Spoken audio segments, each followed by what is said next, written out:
Olá, meus amigos, que Deus abençoe a todos vocês rica e abundantemente em o nome de nosso Senhor e Salvador Jesus Cristo.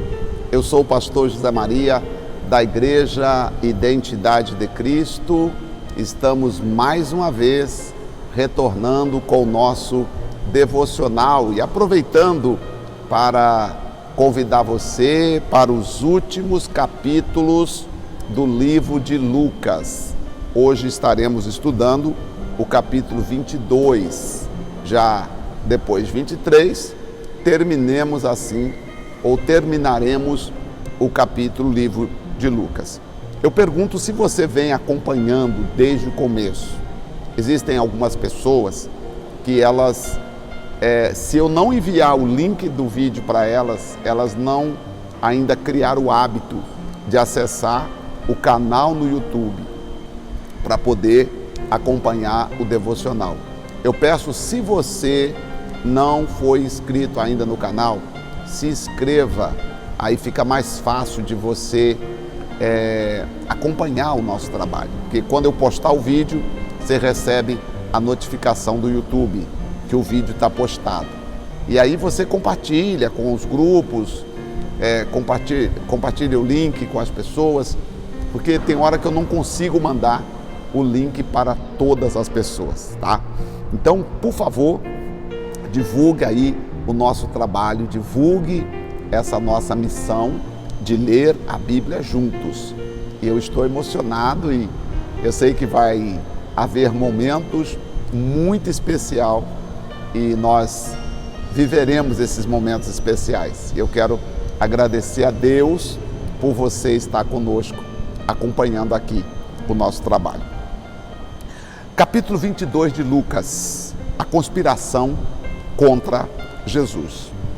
Estava, pois, perto da festa dos pães asmos, chamada a Páscoa. E os principais sacerdotes e os escribas andavam procurando como o mataria, porque temia o povo. Nós queremos matar Jesus, mas tem que ser de uma forma bem discreta, porque nós criaremos assim uma revolta nas pessoas. Então nós vamos ter que criar uma situação para colocar o povo contra ele, e assim nós conseguimos realizar a morte dele. Entrou, porém, aí diz o versículo 3, isso aqui é muito forte, diz assim: os judeus procuravam um motivo para matar Jesus.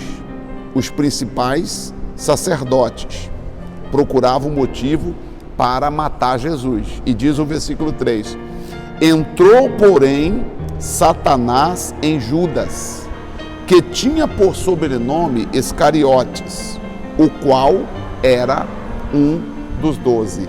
Você vê que quando Jesus, os principais sacerdotes, procurando ocasião contra Jesus, o diabo vai e entra em Judas. E foi e falou com os principais sacerdotes e com os capitães de como lo entregaria. E eles se alegraram e convieram em dar-lhe dinheiro. Então, Judas concorda em receber o dinheiro, verso 6, e buscavam a oportunidade para entregar a Jesus. Você percebeu que Judas era um dos 12, mas de repente o Judas permite que o maldito Satanás entre nele. A conspiração era dos principais sacerdotes. Judas era um apóstolo. Judas não tinha nada que deixar o diabo entrar nele, mas ele deixou o diabo entrar nele. E aí ele foi conversar com os principais sacerdotes, buscando assim uma oportunidade de como entregar Jesus para ser morto. Verso 7, chegou, porém, o dia dos asmos, em que importava sacrificar a Páscoa.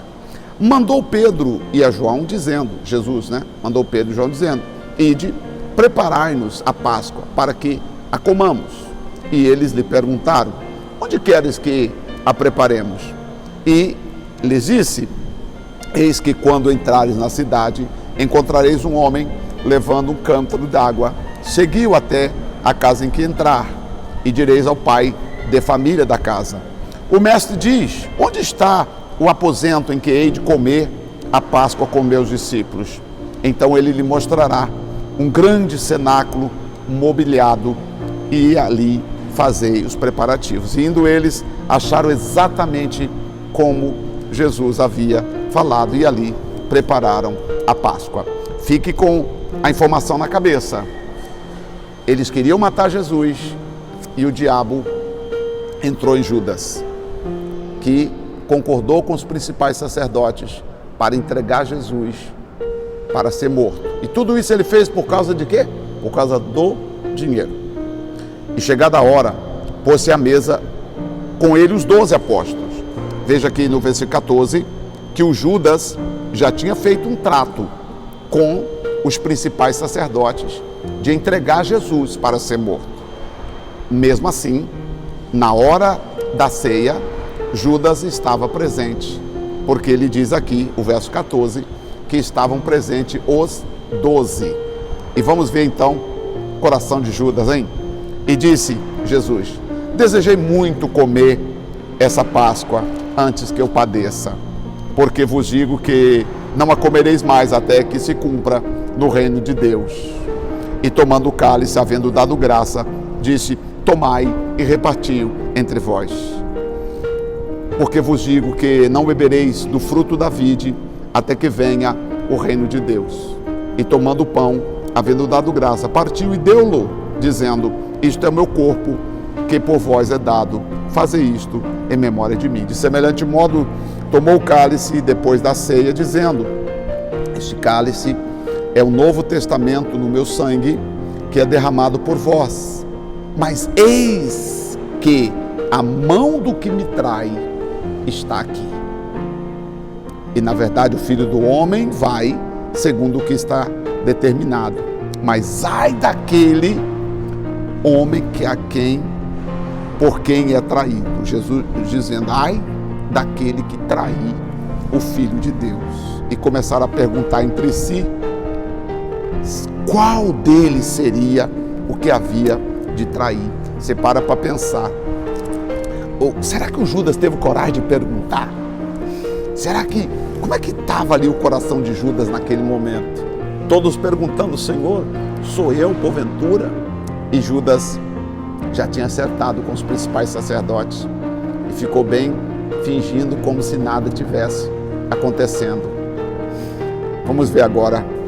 Os discípulos saíram dali e foram querendo saber quem era o maior no reino de Deus. E houve entre eles contenda sobre qual deles parecia ser o maior. Quem de nós vocês pensam que tem mais privilégio? E aí Jesus falou assim: olha, vocês estão discutindo, querendo saber quem é o maior, né? Tá, deixa eu contar para vocês uma coisa. Os reis dos gentios dominam sobre eles, e os que têm autoridade sobre eles são chamados benfeitores. Mas não sereis assim entre vós. Antes, o maior, tá? Quero que vocês entendam que o maior entre vós seja como o menor, e quem governa como quem serve. No meu reino não tem esse negócio de plataforma. No meu reino, quem governa e quem serve é a mesma coisa. Por isso que para nós aqui entendemos que no reino de Deus, quem governa e quem serve é a mesma coisa. Olha o que ele está dizendo aqui: mas entre vós, discípulos, não sereis assim. Antes o maior entre vós seja como o menor, e quem governa como quem serve. Pois qual é maior, quem está à mesa ou quem serve? Porventura não é quem está à mesa? Eu, porém, entre vós sou como aquele que serve. E vós sois os que tendes permanecido comigo nas minhas tentações, tá? E eu vos destino o reino como meu Pai me destinou a mim, para que comais e bebais a minha mesa, no meu reino e vos assentei sobre tronos, julgando as 12 tribos de Israel. Disse também o Senhor: Simão, Simão, eis que Satanás pediu tu. Sabia que Satanás pediu para cirandar você como trigo? Quer dizer, o Satanás entrou em Judas, pediu Pedro para entrar em Pedro, e eu acredito que ele continua hoje ainda pedindo para entrar em pessoas. E aí parece que em Judas ele não pediu, parece que em Judas já deu lugar, porque Judas já fez um acordo, uma aliança com os pecadores para matar Jesus. Então o Judas já abriu a porta e parece que foi direto o caminho de Judas, o caminho da entrega, de entregar Jesus. Agora, Simão era temente a Deus, Simão amava Jesus. Então Satanás não pôde entrar, porque Simão não tinha contato com os pecadores, tentando difamar Jesus, tentando criticar Jesus, porque o Judas, tudo que Jesus fazia, Judas criticava. Tem uma história nos escritos e na teologia, que o Judas, até do perfume que derramava em Jesus, Judas reclamava, achando que era desperdício. Então Judas já carregava no coração um desprezo por Jesus. Pedro já carregava no coração um amor forte por Jesus. E aí Satanás não pôde entrar em Judas, aliás, não pôde entrar em Pedro, mas entrou em Judas, e aí conseguiu Judas ganhar dinheiro para vender Jesus. E então Jesus disse para Pedro: Pedro, Satanás pediu para entrar em você e cirandar você como trigo na peneira, mas eu roguei por ti, para que a tua fé não desfaleça, e tu, quando te converteres, confirma os teus irmãos. Porque aí nós entendemos aqui que ainda o Pedro já seguia Jesus, mas faltava se converter. Existem muitas pessoas que seguem Jesus hoje, mas não converteu ainda, precisa se converter. E veja, o que Pedro disse para o Senhor foi: Senhor, eu estou pronto a morrer contigo, eu vou para a morte com o Senhor, eu vou até para a prisão e a morte. E aí Jesus disse ao Pedro: hoje, digo Pedro, que não cantarás hoje o galo antes que 3 vezes me negarás, ou me negues que me conheces, tá? E quando vos mandei, sem bolsa, alforje ou sandálias, faltou alguma coisa? E eles disseram: nada, Senhor, nada faltou, tá? E disse Jesus: mas agora, aquele que tiver bolsa, tome-a, como também alforje, e o que não tem espada, venda a sua capa e compra uma espada, porquanto vos digo que ainda importa que em mim se cumpra aquilo que está escrito, e como malfeitores foi contado, porque o que está escrito de mim terá cumprimento. E eles disseram: Senhor, aqui nós já temos 2 espadas. Jesus falou: basta. Aqui começou o calvário de Jesus. A partir do momento que Judas fez o acordo para entregar Jesus, para vender Jesus, para facilitar o caminho para que eles pudessem prender Jesus, aqui começou o calvário de Jesus. E no verso 39, Jesus já começa a enfrentar o Gólgota.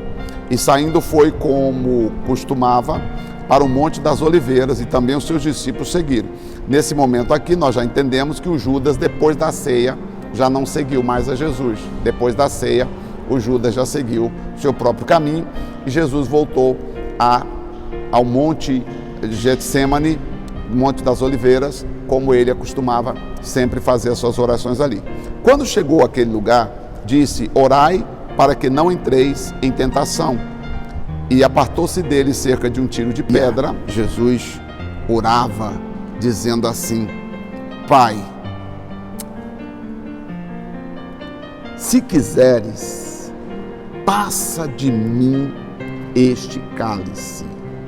Todavia, não se faça o que eu quero, mas a tua vontade. Você viu aí, eu coloquei no rodapé aí quantos metros significa o tiro de pedra, tá? Então, Jesus orou dizendo: Pai, se queres, passa de mim este cálice, todavia não se faça a minha vontade, mas a tua. E apareceu-lhe um anjo do céu que o fortalecia. E posto em agonia, orava mais intensamente. O seu suor tornou-se em gotas de sangue que corria até o chão. Dizem que o suar sangue, significa um estado extremo de dor, misturado com ansiedade, com sabe, agonia da alma. E aí Jesus passou por isso, tá? E levantando-se da oração, veio para os seus discípulos e os achou dormindo. Os discípulos estavam dormindo, e ele disse: por que estáis dormindo? Levantai-vos e orai, para que não entreis em tentação. E aí, agora Jesus já vai para a prisão, agora eles já vão prender Jesus aqui, ó. E estando ele ainda a falar, surgiu uma multidão, e um dos 12, que se chamava Judas, ia na frente. E chegou-se a Jesus para o beijar. E Jesus disse: Judas, com um beijo você trai o Filho do Homem? E vendo os que estavam com ele que ia suceder, disseram: Senhor, feriremos a espada. E um deles feriu o servo do sumo sacerdote, cortou-lhe a orelha direita. E respondendo Jesus disse: deixa-os, basta. Tocando na orelha, curou a orelha do rapaz. E disse Jesus aos principais sacerdotes e capitães do templo, os anciãos que tinham ido com Judas para prender Jesus. Aí Jesus fala: vocês saíram para me prender como um salteador, vieram com espada, com pau para me prender. Eu estava no templo todos os dias, convosco no templo, e não estendeste a mão contra mim. Mas você sabe por que vocês conseguiram chegar até aqui hoje? Porque é a hora. Eu vou me entregar. É a hora e o poder das trevas. Vocês só estão me prendendo aqui porque eu estou me entregando. Estou me entregando para ser crucificado. Então, prenderam e levaram e o puseram na casa do sumo sacerdote. E Pedro seguia-o de longe. E havendo acendido fogo no meio do pátio, estando todos sentados, assentou-se Pedro entre eles. E uma certa criada, vendo estar assentado no fogo, pusesse os olhos nele, disse: este também estava com ele. Porém ele negou, dizendo: mulher, não o conheço. E um pouco depois, vendo o outro, disse: tu és também dele. Mas Pedro disse: homem, eu não sou. E passando quase uma hora, outro afirmava, dizendo: este também verdadeiramente estava com ele. Este também verdadeiramente estava com ele, pois também é galileu. E Pedro disse: homem, eu não sei o que você está falando. E logo, estando ele ainda a falar, cantou o galo. E virando-se o Senhor, olhou para Pedro. E Pedro lembrou-se das palavras do Senhor Jesus, como lhe havia dito: antes que o galo cante, hoje me negarás 3 vezes. E saindo Pedro para fora, chorou amargamente. E os homens que detinham Jesus zombavam de Jesus, dizendo e ferindo, e vedando-lhe os olhos, feriram no rosto, perguntaram-lhe dizendo: profetiza, quem te bateu? Colocaram venda no rosto dos olhos de Jesus e bateram em Jesus, dizendo: agora fala para nós, quem bateu em você? Você não é colocaram a venda lá nos olhos dele: olha, você não é o Cristo, fala quem bateu em você. E zombavam de Jesus, e zombavam dele. E diz a Bíblia que e outras muitas coisas diziam contra Jesus e blasfemando de Jesus. E logo que foi o dia, ajuntando-se os anciãos do povo, os principais sacerdotes e os escribas, e os conduziram ao concílio e lhe perguntaram: és tu o Cristo? Diz-nos. E replicou-lhe: se vos disser, vocês não vão crer. Adianta eu falar que eu sou o Cristo? Vocês não creem. que eu sou o Cristo. Não adianta eu falar que eu sou o Cristo.